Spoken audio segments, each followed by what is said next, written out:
ఇప్పుడు ఈ వీడియోలో మీరు ఈ ఇన్స్టిట్యూట్‌కి సంబంధించిన రివ్యూ అనేది మీరు చూడొచ్చు. దీనికి సంబంధించింది ఆల్రెడీ మనం చేసాము. దాంతో పాటు దానికి సంబంధించిన ఫీడ్‌బ్యాక్ గూడా కమెంట్స్ రూపంలో చాలామంది స్టూడెంట్స్ గూడా ప్రొవైడ్ చేయడం జరిగింది. దానికి సంబంధించిన ఫీడ్‌బ్యాక్ గూడా మీరు ఈ వీడియోలో చూడొచ్చు. సో, ఇప్పుడు ప్రెజెంట్ ఈ వీడియో మీరెప్పుడు చూస్తున్నారో దానికి సంబంధించి ఒకవేళ మీరు ఆ ఇన్స్టిట్యూట్ గురించి మీకు ఇన్ఫర్మేషన్ ఉంటే సో, ప్రోస్ ఏంటి, కాన్స్ ఏంటి కామెంట్ రూపంలో తెలియజేయండి. సో దట్ ఎవరైనా ఈ ఇన్స్టిట్యూట్‌లో జాయిన్ అవ్వాలనుకుంటే వాళ్ళకి చాలా హెల్ప్ అవుతుంది. సో గైస్ చాలా మంది అడుగుతా ఉన్నారు. CV corp institute which is located at KPHB కూకట్పల్లిలో ఉన్న దాని గురించి మీరు మాట్లాడండి సార్. అండ్ వీళ్ళు రీసెంట్‌గా చాలా బ్యాచెస్ జాబ్స్ వస్తున్నాయి అని చెప్పి అంటా ఉన్నారు. జావా ఫుల్ స్టాక్ కోర్స్ ఇక్కడ నేర్చుకోవాలని అంటా ఉన్నారు. అండ్ ఇంకొంతమంది దీనికి సంబంధించి ఇంకా ఇన్ఫర్మేషన్ ఏమి ఇచ్చారంటే వాళ్ళకి క్లోజ్ ఉన్న వాళ్ళకి ఇచ్చారని, కొంతమంది క్లోజ్ గా ఉన్న వాళ్ళకి జాబ్స్ ఇప్పిస్తారని, ఇంకొంతమంది వచ్చేసి బ్యాచ్ లో ఉన్న వాళ్ళందరికీ రావట్లేదు. ఒక 50 మంది ఉంటే ఒక 5 మందికి 6 మందికే జాబ్లు వస్తున్నాయి. ఇలా ఏంటి అంటే రకరకాలుగా మాట్లాడారు. సో బేసికలీ ఏంటి అంటే ఇక్కడ జావా ఫుల్ స్టాక్ అనేది ట్రైనింగ్ పరంగా ఎస్ వెరీ గుడ్.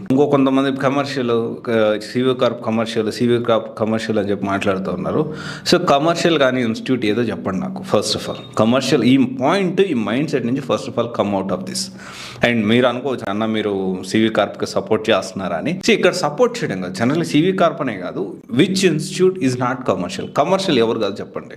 రేపు నీకు జాబ్ వస్తే ఫ్రీగా చేస్తావా? ఖచ్చితంగా you take some amount right. అంటే శాలరీ పరంగా కొంత తీసుకుంటావు కదా, తీసుకోకుండా ఫ్రీగా చేయట్లేదు కదా. నువ్వు కూడా జాబ్ సమాజ సేవ కోసమే నువ్వు ట్రైన్ అవ్వట్లేదు. నీ స్వార్థం కోసం నువ్వు జాబ్ వస్తే నీ లైఫ్లో సెటిల్ కావడం కోసం ఇక్కడ నువ్వు ఒక కోర్స్ జాయిన్ అవుతున్నావు. ఆ సివి కార్ప్ కావచ్చు, ఇంకొక ఇన్స్టిట్యూట్ కావచ్చు. ఈ పాయింట్ని మైండ్ సెట్ని స్టూడెంట్స్ మార్చుకోవాలి. Every one is commercial including me. And నేనేం ఎక్సెప్షనల్ కాదు, ఎందుకంటే టీం నేనంతా మేనేజ్ చేయాలి. ఇది మళ్ళీ చెప్పాలి, ఎందుకంటే మన బ్రెయిన్స్ దానికి తగ్గట్టు ట్యూన్ చేసుకోవాల్సిన అవసరం ఎంతైనా ఉంది. ఇక్కడ ఏంటి అంటే if you are not able to afford, as there are plenty of online ప్లాట్ఫామ్స్లో ఫ్రీగా ప్రొవైడ్ చేస్తారు, చాలామంది ఉన్నారు. వై ఇక్కడ ఎందుకు ఇంకొక ఇన్స్టిట్యూట్ ఎందుకు? డబ్బులు కట్టి జాయిన్ అవ్వాల్సిన అవసరమే లేదు. అలా మీకు ఫీల్ అవుతూ ఉంటాయి. అయితే ఇక్కడ ఏంటి అంటే తీసుకున్న రూపాయికి న్యాయం చేస్తున్నారా లేదా అనేది మనం క్రాస్ వెరిఫై చేసుకోవాల్సిన అవసరం ఉంది.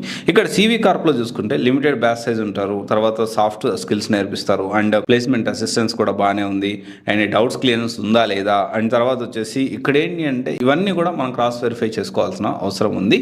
అండ్ లిమిటెడ్ బ్యాచ్ సైజ్ ఉన్నారు నాకు తెలిసినంత వరకు. ప్లేస్మెంట్స్ కూడా జాబ్స్ కూడా రీసెంట్ డేస్లో బాగానే వస్తూ ఉన్నాయి. అండ్ దాన్ని కూడా వాళ్ళు ఎప్పటికప్పుడు వాళ్ళ సోషల్ మీడియాలో అప్డేట్ చేస్తూనే ఉన్నారు.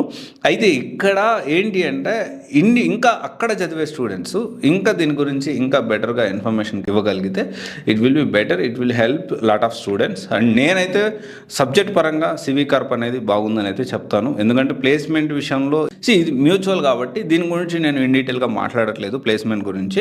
బట్ ఎస్ కంటెంట్ పరంగా చూసుకున్నా, క్లాసెస్ పరంగా చూసుకున్నా, అండ్ క్లాసెస్ చెప్పే విధానం, డౌట్స్ క్లియరెన్స్ ఇవన్నీ కూడా yes they are very good అని నాకైతే తెలిసింది. కొంతమంది స్టూడెంట్స్ నాకు అప్డేట్ చేశారు. అండ్ మీ ఒపీనియన్ కూడా definitely you can share. Thank you. This is Raj signing of.